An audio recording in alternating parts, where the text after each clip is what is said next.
Hello dear students, welcome to my YouTube channel. This is Saurabh. This is our 21st video lecture. In this video lecture, we will continue from question number 16 of chapter 3 variation. This chapter is very important for our board exams. So watch full video lecture carefully. So let's start. बच्चों, आज हम chapter 3 variation से question number 16 से continue कर रहे हैं और हमने पिछले वीडियो लेक्चर नंबर 20 में 11 to 15 तक कर लिए थे और उससे पहले लेक्चर नंबर 19 में क्वेश्चन 1 to 10 तक कर लिए थे। तो आज हम क्वेश्चन नंबर 16 से कंटिन्यू कर रहे हैं, तो बहुत ही ध्यानपूर्वक पढ़ेंगे। तो क्वेश्चन नंबर 16 दिया है x directly proportion to y और y cube directly proportion to z square. तो सिद्ध करो कि x directly proportion to z to power 2/3। बहुत ही इंपॉर्टेंट क्वेश्चन है, देखते हैं क्वेश्चन नंबर 16।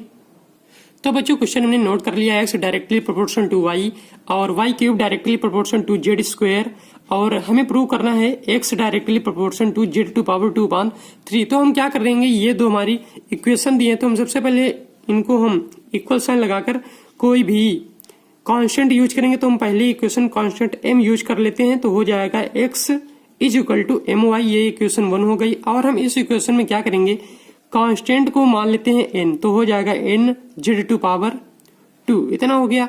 अब हम क्या करेंगे, ये हो गई इक्वेशन हमारी सेकंड। हम यहाँ से इन दोनों इक्वेशन से y की वैल्यू फाइंड करेंगे। तो यहाँ से y की वैल्यू फाइंड करेंगे, हो जाएगा कितना, y equal to x upon m। ये हो गई y की वैल्यू। और यहाँ से y की वैल्यू हम फाइंड करेंगे, तो हो जाएगा cube root n z square. इतना हो गया। और हम इसको लिख सकते हैं n z square to power 1/3। ये है y की वैल्यू। और अब हम इन दोनों इक्वेशन और इसको मान लेते हैं इक्वेशन 3 और इसको मान लेते हैं इक्वेशन 4। क्योंकि ये y दिया है तो हम इसको इक्वल कर लेंगे। तो इक्वल करने के बाद हम क्या लिख सकते हैं, लिख सकते हैं यहाँ पर equation 3 is equal to equation 4।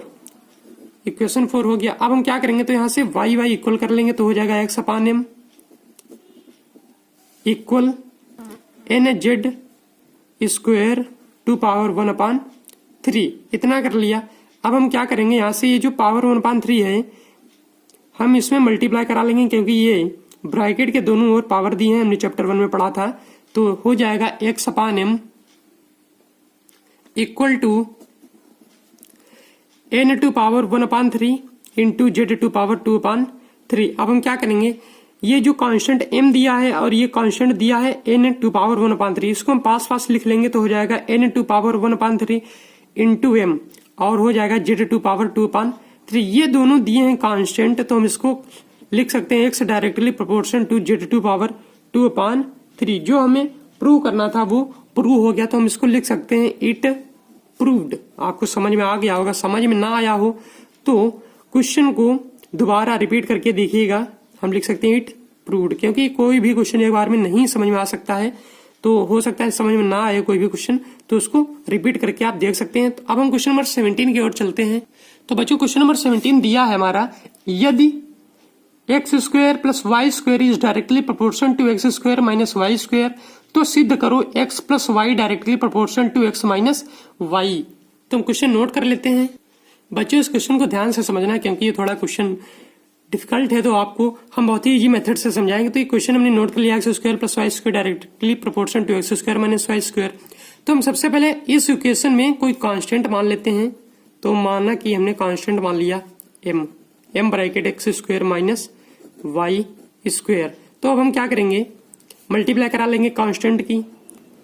हमें प्रूव करना है ये x plus y directly proportion to x minus y, लेकिन हमें सॉल्व करना होगा इस इक्वेशन को, तभी हम इसको प्रूव कर सकते हैं। तो हम यहाँ पर मल्टीप्लाई कराएंगे और हो जाएगा m x square minus m y square. अब आप देख पा रहे हैं जो एक्स स्क्वायर वाले टर्म यहाँ पर दिए हैं दो, तो इन दोनों को पास पास लिखेंगे, तो हो जाएगा x square minus m x square, क्योंकि ये इक्वल की इस साइड में प्लस दिया है, इस साइड में लाएंगे तो हो जाएगा क्या, माइनस में। और इसको हम लिखेंगे माइनस एम वाई स्क्वायर, और ये y दिया है तो यहाँ पर हो जाएगा माइनस वाई स्क्वायर। अब हम क्या करेंगे, दोनों तरफ हम माइनस कॉमन लेंगे, तो यहाँ पर हो जाएगा x square plus m x square. ये हो जाएगा हमारा माइनस, क्योंकि हमने माइनस कॉमन लिया, तो ये प्लस का हो जाएगा माइनस और ये माइनस का हो जाएगा प्लस। और यहाँ पर दोनों तरफ माइनस दिया, तो हम लिख सकते हैं m y square plus y square. अब हम क्या करेंगे, माइनस साइन को दोनों तरफ कट कर देंगे और यहाँ से हम एक्स स्क्वायर कॉमन लेंगे, तो हो जाएगा एक्स स्क्वायर।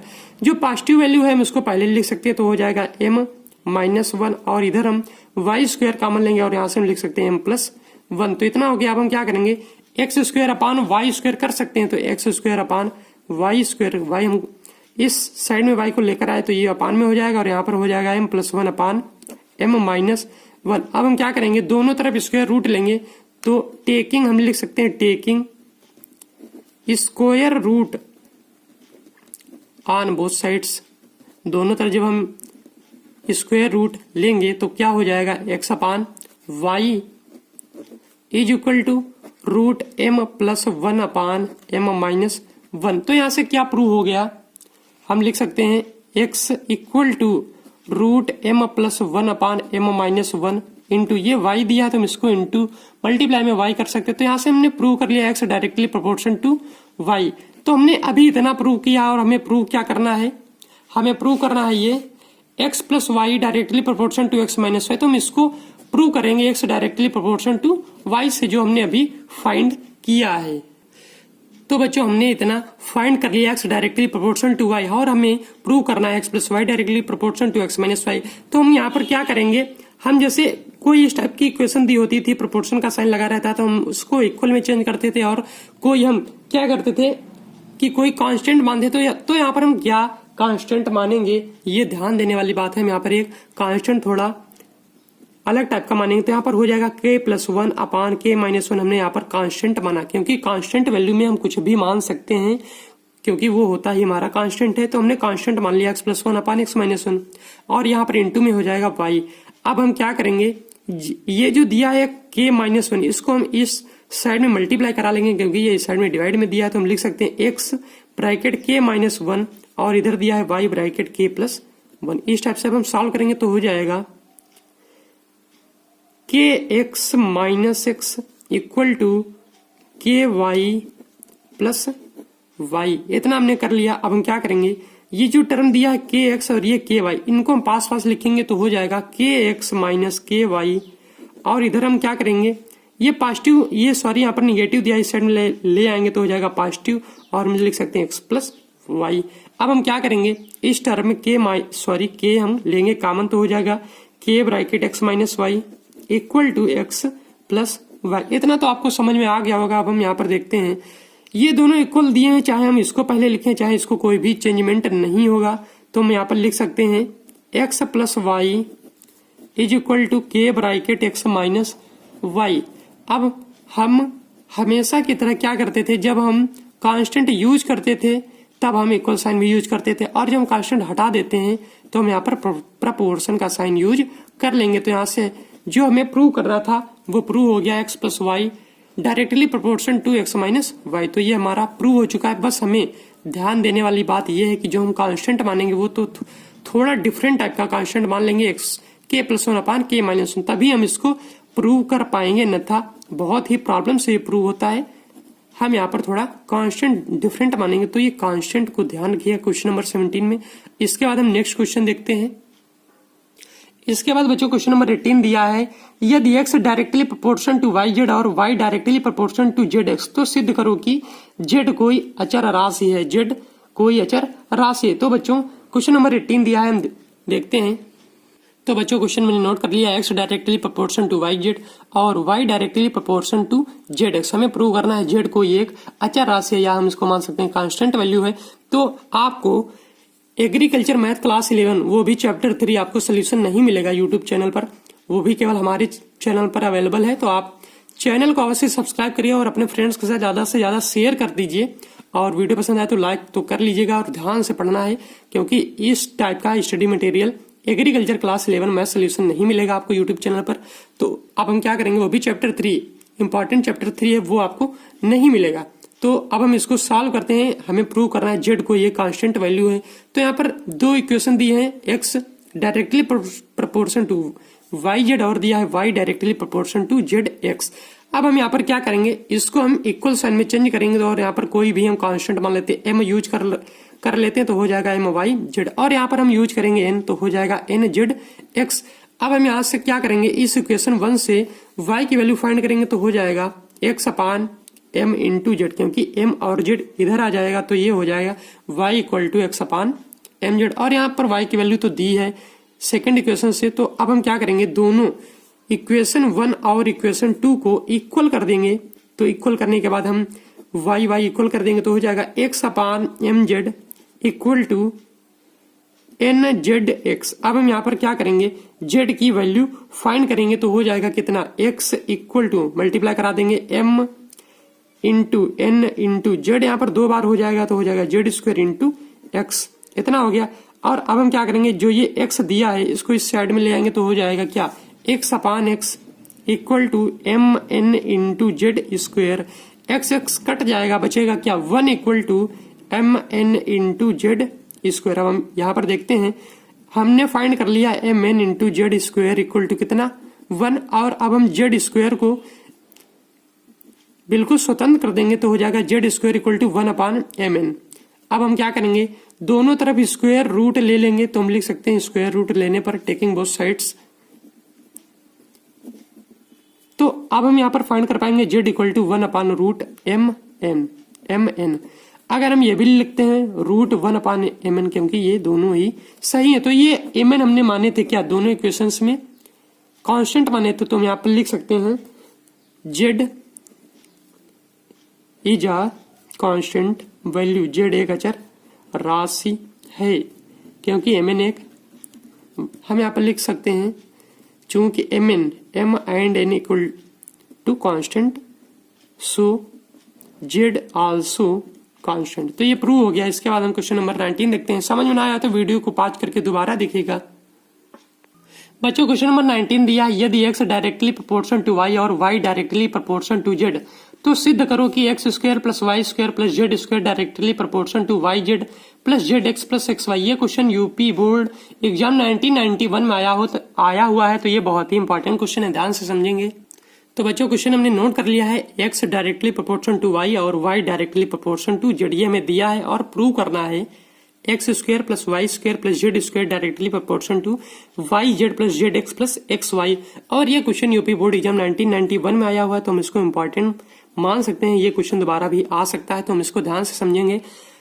तो चलिए हम समझते हैं। तो यहाँ पर दिया है x directly proportion to Y और दिया है y directly proportion to z. अगर कोई भी तीन संख्या या कोई भी तीन चर प्रोपोर्शन में दिए हैं, वो भी अलग अलग, X directly proportion to Y और Y directly proportion to Z. यहाँ पर 3 वेरिएबल्स दिए हैं जो कि अलग अलग प्रोपोर्शन में है, x directly proportion to Y और वाई दिया है जेड के साथ। तो हम इसको एक साथ मिला करके हम ये कह सकते हैं x directly proportion to y and y directly proportion to z. तो हम इससे हम क्या प्रूव कर पाए कि एक्स जो है वो वाई के सापेक्ष भी डायरेक्टली प्रोपोर्शन है और जेड के सापेक्ष भी। तो हम इसको यहाँ से ये लिख सकते हैं x directly proportion to z, क्योंकि आप यहाँ पर देख पा रहे हैं जो ये वाई दिया है ये दोनों में कॉमन है। तो हम इन दोनों को भी आपस में कंपेयर करा करके हम लिख सकते हैं x directly proportion to z. ये एक फार्मूला भी है और आप अगर इसको प्रूव करना चाहे तो प्रूव भी कर सकते हैं। तो हम इसको मान सकते हैं x directly proportion to Y और Y directly proportion to Z और Z directly proportion to X, क्योंकि ये तीनों एक ही टर्म में आ गए हैं, एक ही इक्वेशन में आ चुके हैं तीनों टर्म। तो अब हम इनको क्या करेंगे, कोई भी कांस्टेंट मानेंगे तो हम सेम कांस्टेंट के मान सकते हैं, क्योंकि ये एक ही इक्वेशन में आ चुके हैं। तो हम इसको मान सकते हैं एक्स इज इक्वल टू के वाई और वाई इज इक्वल टू के जेड और यहां से जेड इक्वल टू मान सकते हैं के एक्स, क्योंकि ये एक ही इक्वेशन में है। अभी हमने माना है एक्स इक्वल टू के वाई, हमने केवल एक्स इक्वल टू के वाई माना, हम ये भी तो मान सकते हैं एक्स इक्वल टू के जेड। तो यहाँ पर हम लिख सकते हैं के जेड, यहाँ पर भी हम लिख सकते हैं क्या वाई इक्वल टू के जेड माना है, हम यहाँ पर लिख सकते हैं के एक्स और यहाँ पर हम भी लिख सकते हैं जेड इक्वल टू के एक्स माना है तो लिख सकते हैं के वाई।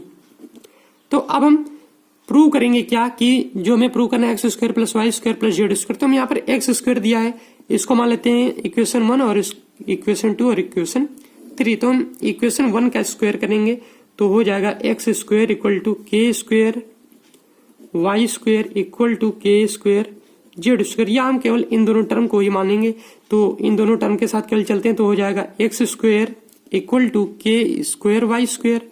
ये हो गया इक्वेशन 1 का स्क्वायर। अब हम इक्वेशन 2 का स्क्वायर करेंगे तो हो जाएगा Y square equal to k square z square. ये हो गया इक्वेशन 2 का स्क्वायर।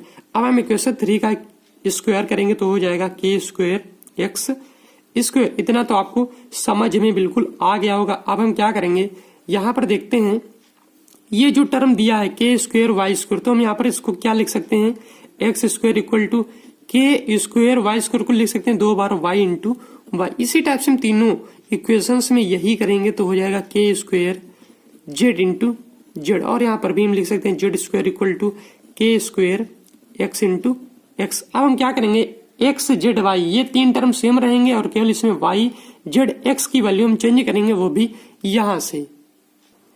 तो बच्चों ध्यान से समझिएगा, यहाँ पर जो वाई जेड एक्स दिया है, वाई जेड एक्स, इनकी हम सेकंड वैल्यू जो हमने फाइंड की है ये वैल्यू हम यूज करेंगे तो हो जाएगा क्या, वाई की वैल्यू यहाँ पर हम यूज करेंगे के एक्स, तो यहाँ पर लिख सकते हैं साइड में के एक्स, और यहाँ पर जेड की वैल्यू हम यूज करेंगे क्या, के वाई, तो यहाँ पर लिख सकते हैं के वाई, और यहाँ से हम एक्स की वैल्यू सेकंड वैल्यू यूज करेंगे के जेड, क्योंकि ये दोनों इक्वल हैं तो कोई भी चेंजमेंट नहीं होगा, तो हम यहाँ पर के जेड यूज करेंगे। तो चलिए हम यूज कर लेते हैं, तो यहाँ पर हो जाएगा x square equal to k square Y into के एक्स, तो यहाँ पर लिख सकते हैं इंटू के एक्स, और अब हम इसको फाइनली क्या लिख सकते हैं, के क्यूब एक्स वाई, क्योंकि स्क्वायर और पावर 1 ऐड हो जाएंगे। और इसी टाइप से इसमें भी लिखेंगे Y square equal to k square Z into के वाई, तो हम इसको लिख सकते हैं के क्यूब जेड वाई, और इसी टाइप से जेड स्क्वायर में भी करेंगे तो हो जाएगा क्या, के स्क्वायर एक्स, और यहाँ पर एक्स की वैल्यू के जेड, तो हो जाएगा के जेड। यहाँ पर हम इसको लिख सकते हैं के cube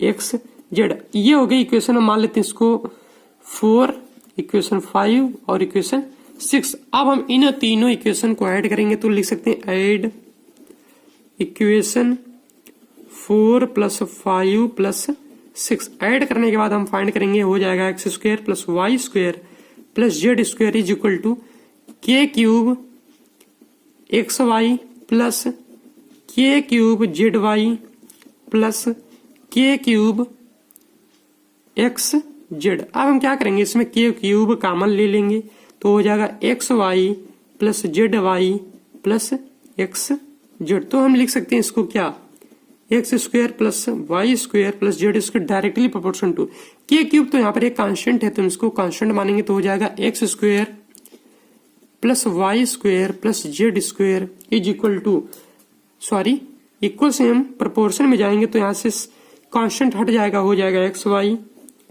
plus y z, z y को वाई जेड भी लिखा जा सकता है तो, और प्लस एक्स जेड। हमें प्रूव करना था क्या, वाई जेड है हमारे टर्म में, और जेड एक्स भी है, और एक्स वाई। तो हम क्वेश्चन के अकॉर्डिंग जो हमें प्रूव करना था उसको हम लिख सकते हैं डायरेक्टली प्रोपोर्शन टू।